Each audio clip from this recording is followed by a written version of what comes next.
안녕하세요. 연락트로캠입니다. 오늘도 어제 이어서 어제 이 부분을 준비했었는데 다 이야기를 하지 못해서 영상이 너무 길어질까봐 또 이렇게 만들게 됐습니다. 사실 이게 제일 중요한 거거든요. 좀 더 이제 다른 뉴스들로 또 배울 점들을 다 같이 한번 이야기를 해보도록 하겠습니다. 테슬라가 서드 파티 앱을 이제 확장하는 국면입니다. 그러니까 앱을 받아들이는 거죠. 자체 앱이 아니라 이제 앱스토어 같이 서드 파티 앱들도 들어오고 있는데 이게 본격적으로 지금 어마무시한 시너지를 내려고 한다라는 거죠. 하나가 이제 VPP, Virtual Power Plant고 또 하나가 이제 플릿입니다.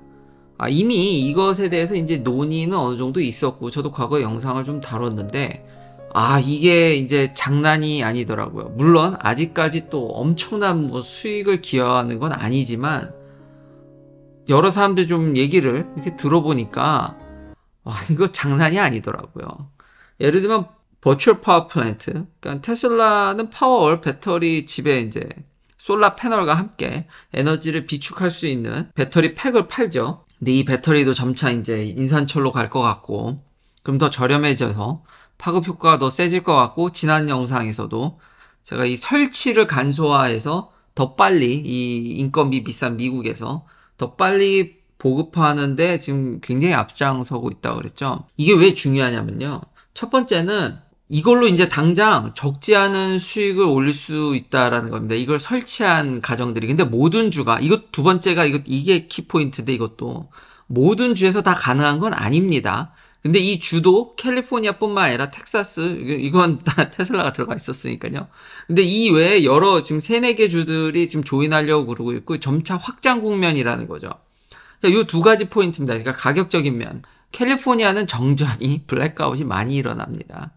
근데 미국이요, 전력망이 그렇게 한국 같지 않습니다. 나라가 워낙 큰 문제도 있고요. 그리고 친환경의 문제는 항상 그게 발전할 수 있을 때 해야지 제가 원할 때 에너지를 만들 수 있는 게 아니라는 치명적인 단점이 있기 때문에 반드시 이제 ESS랑 같이 가야 되는 거죠. 에너지 스토리지랑. 근데 그런 전력망을 구축하게 되면은 가뜩이나 우리 수요 공급이 매칭이 전혀 안 되지 않습니까? 특히나 미국도 그렇고 한국도 그렇지만 그 피크일 때랑 오프 피크일 때 전력 그 차는 어마무시합니다. 막 2배까지도 나지 않습니까? 그게 이제 친환경의 문제인데, 그러니까 그런 일이 터질 때마다 이 주정부가 이 전력을 그래서 비싸게 삽니다. 왜냐면 임시 방편으로만 막으면 되니까요. 현재 법이, 그러니까 넷 미러링이라든지 결국 이것도 가입하는 사람들이 많아지면은 가격이 다운되긴 하겠지만 이게 키포인트죠. 지금 킬로와트당 2달러에 산다는 거 아니겠습니까? 이런 전력 수급난 그게 일어날 때마다 각 집에서 전기를 빼오는데 킬로와트당 2달러 정도 지불했다는 거, 10배는 지불했다라는 거죠. 물론 그렇게 엄청나게 팔아대면은 가지신 분들이 뭐 너도 나도, 그러니까 이것도 인센티브가 되는 거 아니겠습니까? 파워를 설치하겠지만 이런 이벤트가 생각보다 또 적을 줄 알았는데 그쵸, 큰 돈을 벌 정도는 아니지만 꽤 여기는 정전이 일어나니까 쏠쏠이, 그래서 한 5-600달러씩은 앉은 자리에서 받았다는 거 아니겠습니까? 그렇죠. 남의 집에서 그 저장된 전기를 빼오는 거니까 그 가정의 어떤 에셋을 빼오는 거니까 지금 현재 측정된 금액은 다들 각 주마다 보니까 적지 않습니다. 그 대신 이것도 윈윈인 게 정전 나게 됐을 때 재산 피해가 어마무시하기 때문에, 그리고 그 정전된 시간이 뭐 짧을 수도 있고 길 수도 있는데 그렇다고 해서 뭐 몇 주씩 이렇지는 않으니까요. 근데 제가 뉴욕에 있을 때 최장 이틀까지도 가는 거 보면서 제가 놀랐는데, 그러니까 그럴 때 저희 집 전기를 빼가면은 킬로와트당 2달러. 이거 정말 대단하지 않습니까? 그리고 아까 얘기한 두 번째가, 그렇죠. 이런 사업을 테슬라가 모범적으로 보여주면은 이거 그냥 배터리만 설치하는 건데 배터리 만드는 회사들이 금방 쫓아올 수 있는 거 아니냐. 뭐 테슬라만의 독특한 거냐? 예, 테슬라만의 독특한 게 맞습니다. 그리고 추후 후발주자들이 이거를 하기가 무지무지 어렵습니다. 이유가 뭐냐면요. 각 주마다 전기 그리드망이 다르고 법 체계도 다르고 회사들도 다르기 때문에요. 그러니까 단순히 배터리만 있다고 이거를 사업하기가 어렵습니다. 물론 소프트웨어도 잘 만들어야겠죠. 이미 테슬라는 오토비딩 시스템이라는 엄청 좋은, 이미 그런 시스템과 앱도 다 개발되어 있는데다가 서드파티랑도 협력을 하죠. 시장이 엄청 늘어나는 것까지. 근데 이게 법이요, 각 주마다 약간의 공공재이기 때문에 이걸 참 하기가, 그 망에다가 이걸 넣는 게, 아이디어는 참 단순하고 참 좋은 건데 이걸 실행하기가 어렵더라고요. 그런 법적인 문제, 프로세스적인 측면, 이런 것들까지 테슬라가 다 헤쳐나가고 있는 겁니다. 그러면서 자기가 배터리에다가 이 파워 시스템에다가 팔아먹는 소프트웨어에다가 앱도 모자라서 상대 이제 서드파티 앱까지, 그러면서 주정부에 있는 그 전기 회사들과 긴밀히 얘기하는 이 모든 박자가 이루어져야 됩니다. 이걸 누가 이렇게 전방위로 이걸 할 수 있는 회사가 없더라고요. 찾아보니까. 뭐 배터리만 만든다든지 이렇게 앱만 만든다든지 이걸 다 하기가 어렵습니다. 그리고 이걸 다 해야지만 그 체계에 녹아들 수 있고 빨리. 그러니까 미국에서는요, 각 주마다 이게 너무 다 다르기 때문에, 그러니까 민주화된 나라일수록, 한국도 요즘 그렇지 않습니까? 어떤 뭐 법이 나오면은 서로의 이해관계가 충돌하기 때문에 뭘 실행하기가. 근데 이제 어른분들은 과거에 독재 때는 오히려, 그러니까 독재자가 밀어붙이면 그냥 바로바로 되는. 근데 미국은 거기다 플러스 지금 그런 시대가 아닌데다가 준부로 다 쪼개져 있지 않습니까? 그러니 거기에 다 들어가기가, 근데 테슬라가 이걸 하나하나 지금 풀어가는 게 시너지가 난다라는 겁니다. 그러니까 아이디어는 쉽지만 실제 실행하는 거는 양산이랑 똑같습니다. 이것도 보니까. 만 배 어렵더라고요. 이렇게 시간이 그래서 걸린 건데, 이제 점차 물꼬가 트이고 있는 것 같고, 물론 테슬라도 배터리 생산량이나 이런 걸 다 고려해서 이런 것 같기도 하지만, 이거 후발주자들이 쉽게 들어오기가 이건 쉽지 않다. 아마 에너지 스토리지, 가정용에 있어서는 테슬라가, 그래서 이걸 솔라랑 지금 껴서 팔려고 하는 것 같은데, 이건 정말 압도적이지 않나라는 생각이 듭니다. 진짜 이거는 진짜 장난이 아니다. 아직은 근데 시장이 작지만 이건 포텐셜이 진짜 어마무시하다. 그러면서 자기도 지금 발전소 옆에다가도 큰 ESS까지 같이 공급하지 않습니까? 그럼 이걸 토탈 패키지로 다 전력 수급망을 관리하는, 거의 미친 회사인 것 같아요. 아니, 아무리 이걸 좀 낮춰 얘기하려고 그래도, 이 회사는 참 대단합니다. 그래서 이게 점점 빛을 보고 있다. 정말 에너지 기업이다. 앞으로 이런 부분에 있어서도 밸류에이션이 제대로 들어가야 되지 않을까. 그리고 두 번째, 이 플릿입니다. 테슬라는 모든 차량들이 앱으로 컨트롤이 됩니다. 거의 일거수일투족까지. 제가 위치까지도 다 알고, 그렇기 때문에 허츠나 우버가 그렇게 열심히 죽어라 계약을 한 겁니다. 그때는 근데 쇼인 줄 알았죠. 그리고 이런 차를 많이 이제 보급할수록 친환경이니까요. 여러 지금 렌탈카 업체라든지 뭐 라이드쉐어 이런 중소규모의 회사들이 많은데요. 뉴욕에도 레벨인가요? 그런 회사가 하나 있었죠. 저 오고 가는 거 몇 번 본 적이 있는데, 거기 있을 때. 이런 회사들한테는 테슬라가 기회입니다. 자, 차를 사게 되면은 렌탈카 업체를 운영한다고 생각해 보십시오. 그러면은 그 차 도난당할 수도 있으니까, 뭐 GPS라든지 여러 가지 작업을 해야 되고, 그 관리하는 매니지먼트가 내연기관으로 했을 때 그게 쉽지 않습니다. 그래서 한동안 작은 렌탈카 업체들이 안 나오고 이제 큰 렌탈카 업체로 상당 기간 이렇게 가게 되는 상황이 되게 되죠. 그리고 공항에 이제 주차 공간을 확보한다라든지, 그러니까 점점 대기업화된 거죠. 그런데 테슬라 때문에 이런 조그마한 회사들이 엄청 뜨게 되고, 뿐만 아니라 허츠는 이미 10만 대를 거의 다 산 걸로 알고 있고 추가 주문을 한다는 소문이 있습니다. 그거 이미 5조 원이 넘는 매출입니다. 허츠가 테슬라를 사들인 게요. 근데 더 산다는 얘기가 많습니다.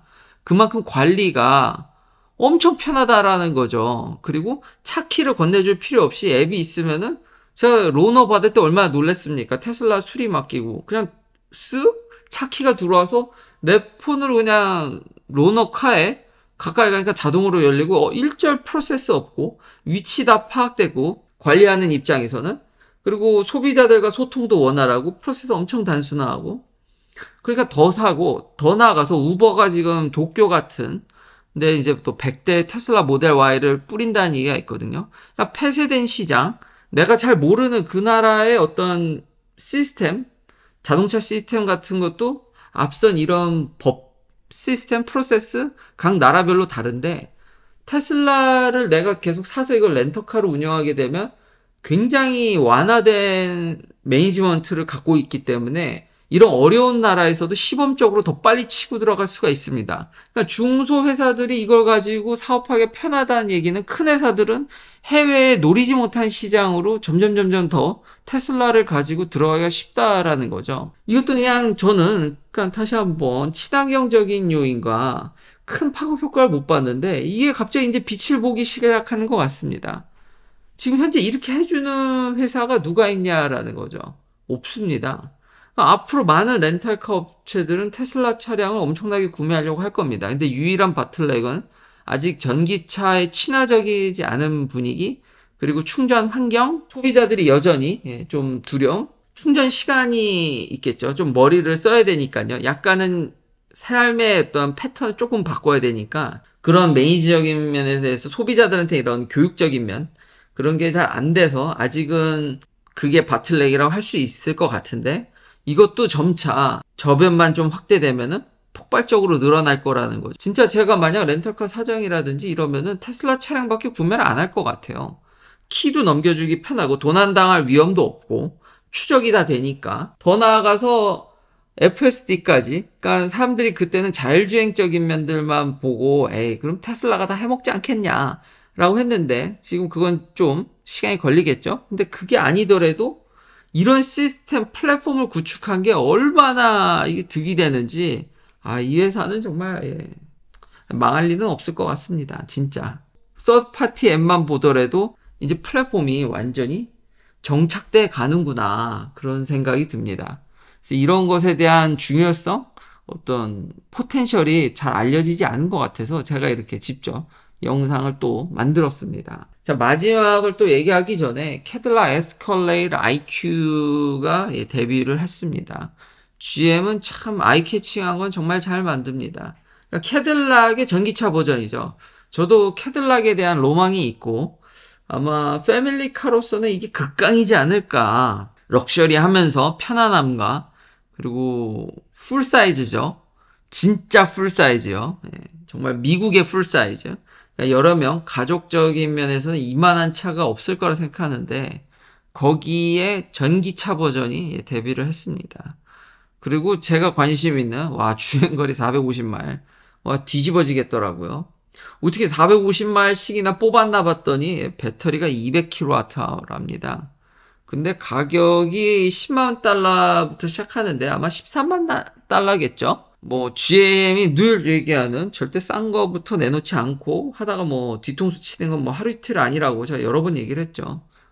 그래도 아이캐칭하네요. 200kW. 근데 일론 머스크가 최근 인터뷰에 배터리보다는 충전 환경, 저도 물론 여전히 이런 거에 아이캐칭합니다. 저도 200kW짜리에 더 관심이 가긴 하는데 오지에는 아직 몇 번 저도 당했지 않습니까? 잘 아시는 분 아시겠지만.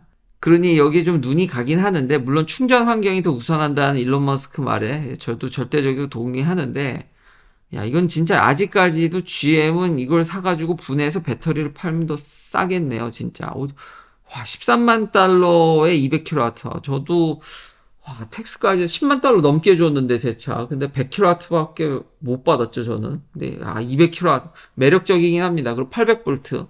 그리고 아마 GMC 허머 베이스로 만들었을 거기 때문에 패러럴이기 때문에 400V도 지원을 할 겁니다. 이거 정말 큽니다. 왜냐면 테슬라 슈퍼차저에 꽂았을 때 250kW가 나오냐 안 나오냐도 크니까요.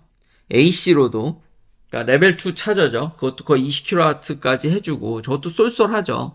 그리고 캐딜락이 자랑하는 슈퍼크루즈도 있으니까요. 정말 매력적입니다. 그 GMC 험머 때 에스티메이트 EPA 보면은 59 정도 나오거든요. 그렇죠. 200kWh나 실었는데 연비가 전비죠. 전비가 그렇게 좋을 수는 없는데 또 한편으로는 이렇게 덩치 큰 차가 연비를 59마일 정도, EPA가 약간 내연기관식으로 환산한 수치입니다. 저게. 그러면은 뭐 프리우스 뺨 때릴 정도는 되는 거거든요. 근데 물론 보통의 이제 테슬라의 전기차들이 세 자릿수죠, 대부분.